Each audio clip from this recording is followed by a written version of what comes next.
Okay, you guys, what is up? The King of Lightning is here today to do Danganronpa episodes 6 and 7 review. So, before I get started, let me say a few things and then we're just gonna jump right in. Now, I found out, when I did my first impressions of this series, I found out that apparently this series, Danganronpa, is based on a video game. I did not know about that. And I was told that apparently the execution scenes are directly taken from the video game itself, which would explain the drastic change in the animation.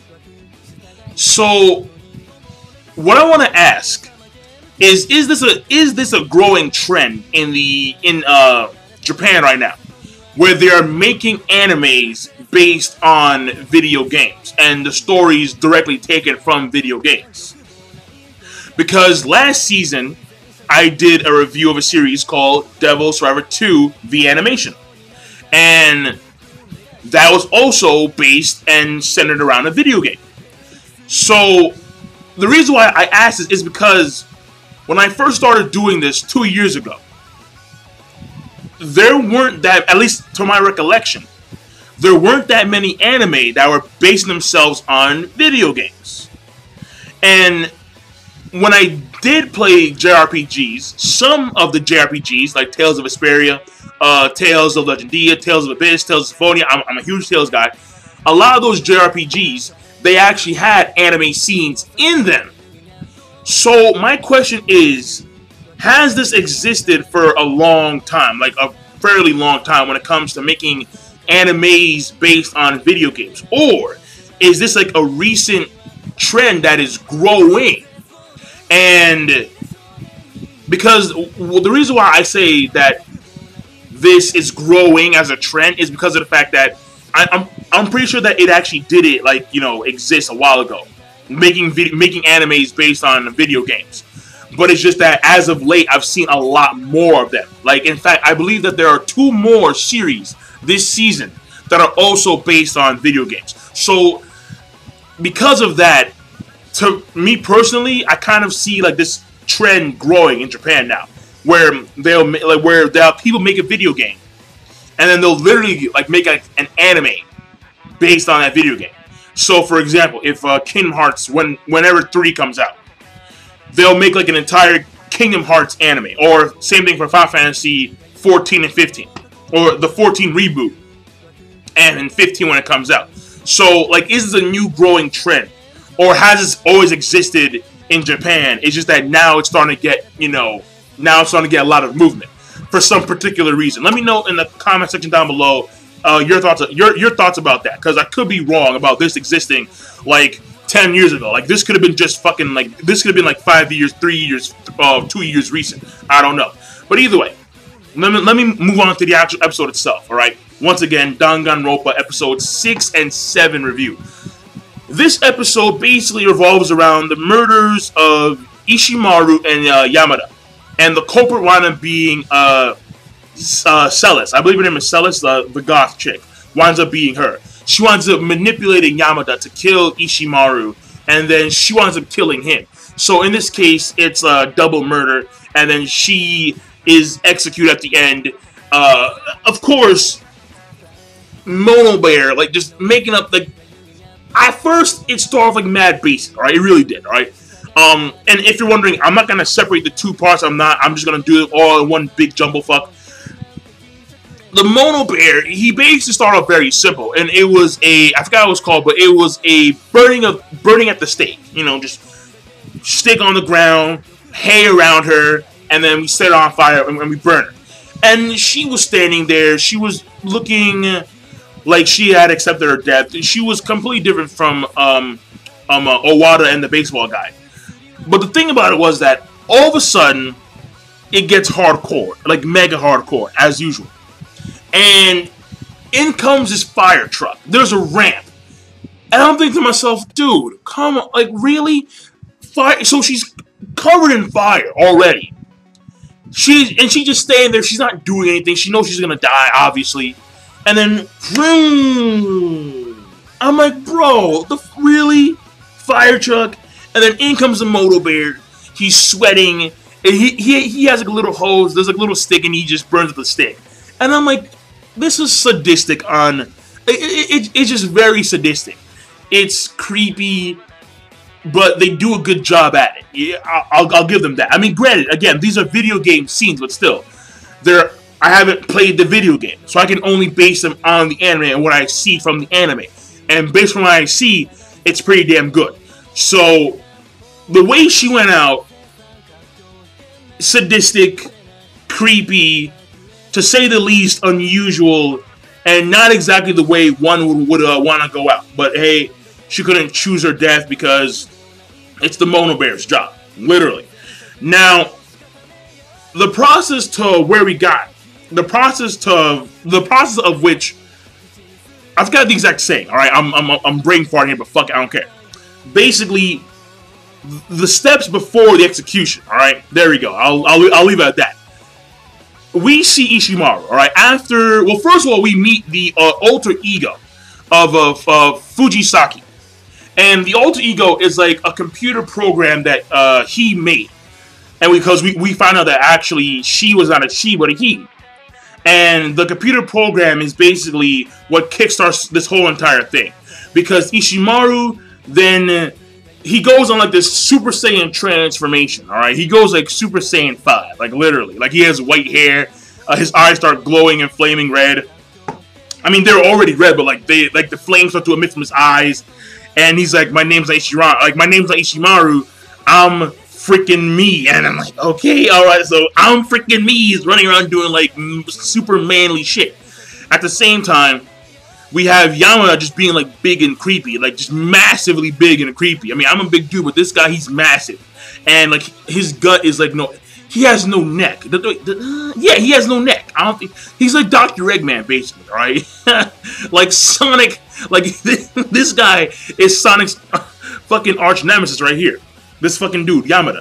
And basically, you know, I'm called Eggman, right? And basically, Eggman, what Eggman does is that he has this obsession with the computer now, with the alter ego of Fujisaki. Even though Fujisaki was a boy, and it was confirmed, yeah, he's a boy, oh no, I'm gonna still, like, be obsessed about this computer. It's a Japanese term for something. There's Yuri, which I think is girl on girl. There's Yaoi, which is guy on guy. Show something. Whatever. Like, you guys know. I know there's a bunch of you guys who probably know about this stuff. I don't know. I don't care, alright? It's show something. Show 2. Whatever. Either way, like, it kind of is like that, where it's like young boy stuff. It's weird. Either way. Because, you know, the Japanese, they stopped caring a long time ago. A long time ago. But the thing about it was that it kind of reminds you of that, like, little boy concept thing. And like, it was just very creepy. So the big guy, he's like, you know, I want this computer. I'm obsessed with the computer. And basically, the computer, like, disappears. And apparently, Celis, she set it up. Where she baited Yamada to kill Ishimaru. And then, as he faked his own death, he took the body of Ishimaru, and they took it to the 3rd floor. Then she hits him on the head with the hammer. She kills him, but before he dies, we have Asahina. She has his head on her lap, and then he says the final words. And then the final words were Yashihiro, I believe. So basically, from then on, they go about finding all the evidence, which leads up to more episode 7. Like, the deaths, like, the setup for the deaths was mainly episode 6. Episode 7 was the actual investigation scene, the investigation and the execution itself. The trial, so investigation, trial, execution. And basically, the way they find out that Celis is in fact the murderer, because they had this whole thing. And in episode 6, I kind of felt like she seemed misplaced, Celis, because she was literally everywhere. And I'm thinking to myself, why is she like literally everywhere? Now, at first, I thought that it was I guess he's like a sub-monk. The other Yashihiro, the guy with the crystal ball, but that broke a long time ago. Basically, I thought it was him at first, but then no, it wound up not being him. And then, so I'm thinking, okay, so who is it? Who is it? And then I kind of felt like the goth chick was the culprit before they actually announced that she was, because in episode 6, she was literally everywhere. It was like, and it couldn't be Kirigiri, because Kirigiri, I don't see her killing a single person. I'll be honest, I really don't. And in fact, I can see her being like the final one left, and like Naegi dying before. I really can. But the thing about it is that, like, I knew it wasn't her. I just knew it wasn't her. And then, of course, that left Asahina, which not possible. It left the one girl who can transform. And this girl, I believe her name is Futoko, whatever her name is, the one with the glasses. She has all these gags running around her. Like, she sneezes and she transforms, just like what was her name in Dragon Ball Z? Fuck. What was her name? Launch. Bingo. Just like Launch in Dragon Ball Z. She always makes these she made a freaking Bleach reference in episode 6 about how that one guy that she likes, Togami, he's like Byakuya. I'm like, wow. Like, just all these references to other show. Very similar to Gintama, just around only based on this character. Every time she transforms into the genocider chick, she starts making all these goddamn references to other anime. So, like, at one point, there's going to be a kunai flying around. And I'm like, oh, shit. Okay, well, Naruto, right? She's going to start spitting fire. Naruto, fuck it. Why not? Fuck it, man. She's going to have Guts' sword at some point. Because she's always going to make these references to other anime and manga. So, I mean, but she is funny because of that reason. I'll give her that. But basically, it couldn't be any of them aside from Celis, and they figure out because, okay, well, because they're in a pickle, and then Naegi actually figures out, wait a second, she said something, and then when because they didn't tell her about Ishimaru's death,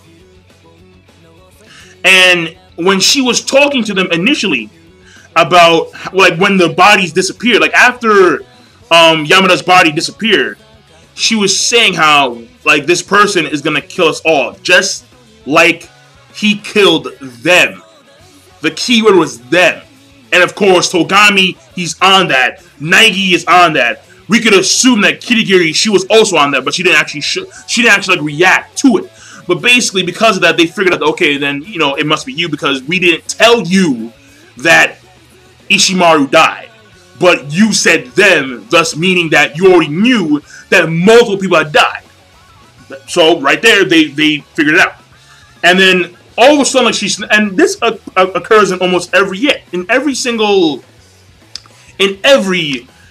trial, the person who gets caught winds up snapping. The first guy snapped completely. He was like baka baka baka baka baka baka baka. He was snapping. He literally snapped. She snapped, but she was on and off, and like she would like flip out, and then she'd go back to her timid self, and she like flip out again.